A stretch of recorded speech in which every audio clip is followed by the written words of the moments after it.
नाबालिग वैध सुविधा करने में असमर्थ होता है।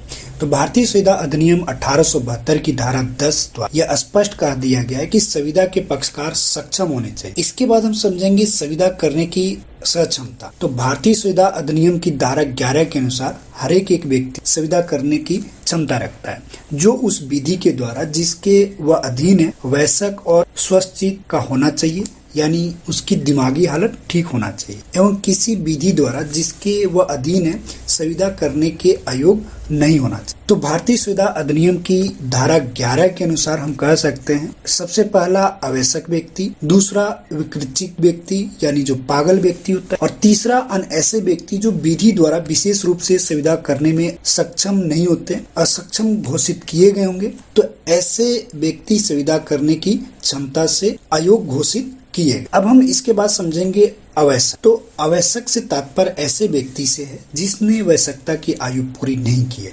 अंग्रेजी विधि के अनुसार 18 वर्ष से कम उम्र का व्यक्ति अवयस्क हो। भारतीय विधि में जब कोई व्यक्ति 18 वर्ष की आयु पूरी कर लेता है तो वह वयस्क माना जाए। यदि किसी अवयस्क व्यक्ति की संपत्ति के लिए न्यायालय द्वारा संरक्षक नियुक्त कर दिया गया है तो उस व्यक्ति की वयस्कता 21 वर्ष पूरी होने पर मानी जाए। इसके बाद हम समझेंगे अवयस्क द्वारा किए गए करार के। भारतीय संविदा अधिनियम की धारा 10 और 11 से कोई भी यह स्पष्ट नहीं करती है कोई भी अवयस्क संविदा करता है तो ऐसी संविदा शून्यकरणीय होगा अथवा शून्य होगी। प्रारंभ में इस बात पर विवाद था, लेकिन प्रिवी काउंसिल ने मोहरी बीवी बनाम धर्मोदास घोष मामले में इस विवाद को सदा के लिए समाप्त कर दिया। कॉन्ट्रैक्ट एक्ट में बहुत ही इम्पोर्टेंट ये केस है, मोहरी बीवी बनाम धर्मोदास 1903 का एक केस है। आइए हम इसको अब डिटेल से समझते। तो इस मामले में वादी जो अवयस्क था अपना मकान प्रतिवादी के पास बंधक रखकर 20,000 रुपया उधार लेने की सुविधा की, जिसमें 8,000 रुपया तुरंत दे दिया गया।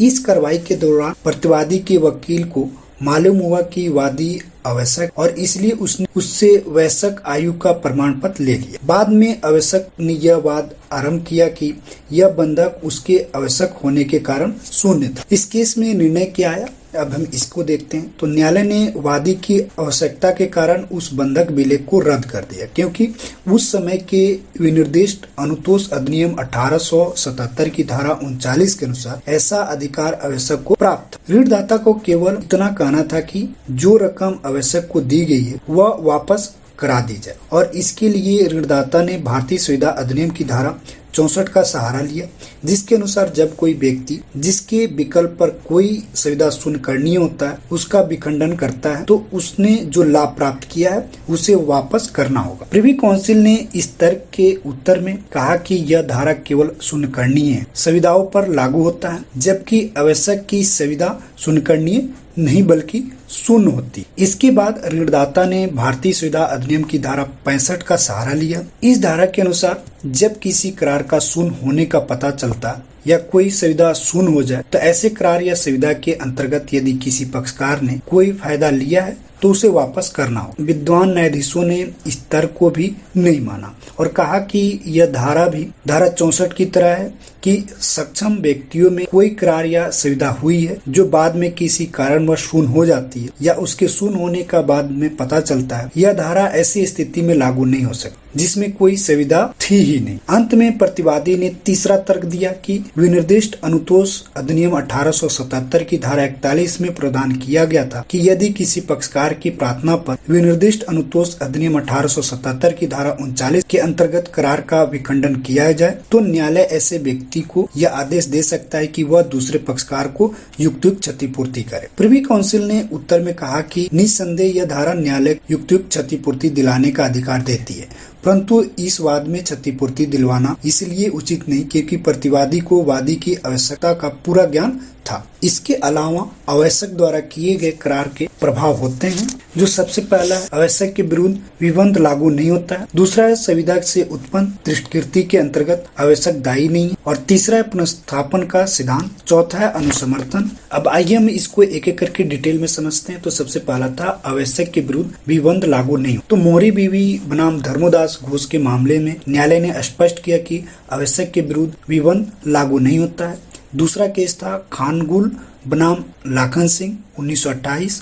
इस मामले में लाहौर हाई कोर्ट ने न्यायाधीश सादीलाल ने कहा कि साक्ष्य अधिनियम की धारा 115 में बताई गई विबंध का नियम किसी अधिनियम के विरोध में नहीं हो सकता। संविदा अधिनियम का उद्देश्य आवश्यक को संविदा दायित्व से सुरक्षा देना है और यदि आवश्यक के विरुद्ध विबंध लागू किया जाता है, इससे संविदा अधिनियम का उद्देश्य नष्ट हो जाएगा। विबंध का सिद्धांत इस उद्देश्य को नष्ट करने के लिए प्रयोग नहीं किया जा सकता। दूसरा था संविदा से उत्पन्न दुष्कृति के अंतर्गत आवश्यक दायित्व। इसमें केस है लेस्ली बनाम सील 1914। इस मामले में किंग बेंच ने निर्णय दिया कि यदि आवश्यक के संविदात्मक दायित्वों का पालन दुष्कृति विधि के अधीन करवाया जाएगा तो इंग्लैंड के सभी आवश्यक असुरक्षित हो जाए। यदि आवश्यक झूठ बोलकर ऋण लेता है तो उसे दुष्कृति विधि कपट के लिए उत्तरदायी नहीं ठहराया जाए। भारत में भी इस निर्णय का समर्थन करते हुए कलकत्ता हाई कोर्ट ने हरिमोहन बनाम दुल्लू मियां के वाद में निर्धारित किया कि आवश्यक को दायी बनाने के लिए किसी संविदा को टोर्ट का रूप नहीं दिया जा सकता। तीसरा था पुनर्स्थापन का सिद्धांत। यदि कोई आवश्यक अपनी आयु के बारे में झूठ बोलकर कुछ माल या संपत्ति खरीदता है तो जब ऐसी वस्तु उसके कब्जे में है तो वापस ली जा सकती। चेशायर तथा फिफूट के अनुसार आवश्यक के विरुद्ध इस सिद्धांत का प्रयोग किया जा सकता है। जो सबसे पहला, जब आवश्यक ने धोखे से कुछ माल या संपत्ति जैसे रेडियो घड़ी प्राप्त की है तो निसंदेह ऐसी संपत्ति वापस ली जा सकती। शर्त यह है कि यह माल उसके पास मौजूद होना चाहिए। दूसरा है, जब आवश्यक ने धोखे से प्राप्त किए गए माल के बदले में नगद धन या अन्य कोई वस्तु प्राप्त की है तो यह सिद्धांत लागू नहीं होगा। तीसरा है, जब आवश्यक ने अपनी आयु के बारे में झूठ बोलकर नगद धन प्राप्त किया है तो यह सिद्धांत लागू नहीं होगा, क्योंकि संभव नहीं कि वही नोट या सिक्के उसके पास से ढूंढ निकाला जाए। इसके बाद चौथा था अनुसमर्थन। आवश्यकता प्राप्त करने पर अपने अनुबंध का अनुसमर्थन नहीं कर सकता, क्योंकि अनुसमर्थन का सिद्धांत ऐसे अनुबंध पर लागू नहीं होता जो आरंभ से शून्य होता। आवश्यक का अनुबंध आरंभ से ही शून्य होता है, आवश्यक होकर वह उसको अनुसमर्थन द्वारा मान नहीं करा सकता। यदि वह चाहे तो नई संविदा कर सकता। नई संविदा के लिए नया प्रतिफल आवश्यक।